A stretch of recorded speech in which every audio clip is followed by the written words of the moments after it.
Demikian, sebab ini adalah panggilan kita sebagai umat Tuhan. Kejadian bab 1 ayat 26. Hidup sama seperti Kristus. Pikiran dan perasaan ketidakmungkinan itu muncul adalah karena kita salah satu kurang memahami maksud Tuhan untuk menjadi kudus dan sempurna. Ketidakmungkinan untuk menjadi sama seperti Kristus jangan menjadi alasan kita mengabaikan firman Tuhan untuk dilakukan, tetapi menjadi sama seperti Kristus adalah kompas untuk menunjukkan arah dan magnet yang akan menarik kita menuju kehidupan yang kudus dan sempurna.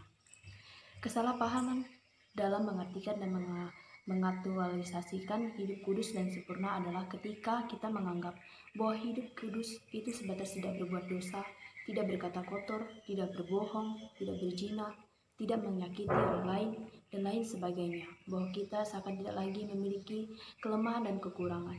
Jika hanya sebatas itu pemahaman kita tentang arti kekudusan, maka kemampuan kita dalam melakukannya juga akan terbatas.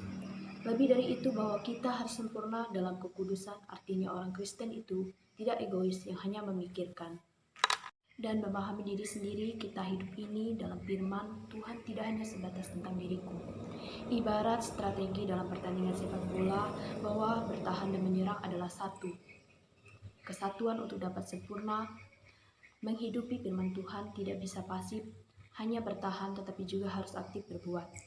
Firman Tuhan tidak hanya untuk direnungkan, tetapi juga untuk dilakukan. Berkat Tuhan tidak hanya untuk dinikmati sendiri, tetapi juga harus dibagi.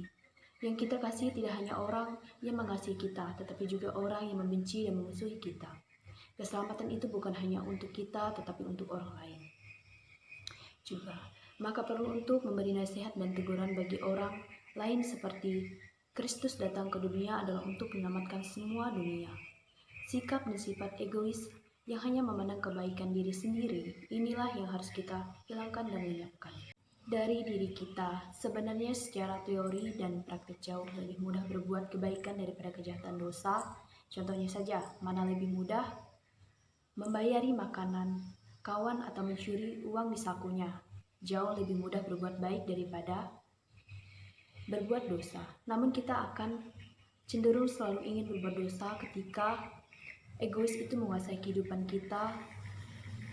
Ketika kita sudah lebih condong untuk menerima daripada memberi, dihormati daripada menghormati, dihargai daripada menghargai, dikasih daripada mengasihi, membenci daripada dibenci, menerima maaf daripada